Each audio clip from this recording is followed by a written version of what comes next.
সবার আগে বাংলাদেশ। এই বাংলাদেশের জন্য, জনগণের জন্য, স্বাধীনতার জন্য, গণতন্ত্রের জন্য আমার যদি জীবন দিতে প্রস্তুত হয় তাও আমি দিব ইনশাআল্লাহ তাআলা।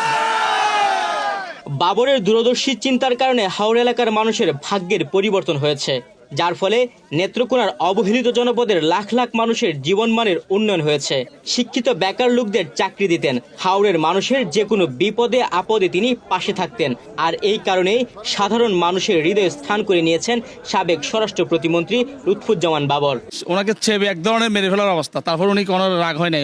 ওনার যে ভালোবাসা কর্মীদের প্রতি, দেশের জনগণের প্রতি, দেশের প্রতি যে ভালোবাসা, সে ভালোবাসাটা আমরা চিটাং থেকে চলে আসছি।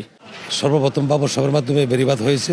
বাবর সাহেব এই এলাকায় খেলেজুরি যেখানে মানুষের চাকরি আশা করতে পারে নাই, আমার উপজেলায় অত্যন্ত অনেক চাকরি বাবর সাহেব দিয়েছে।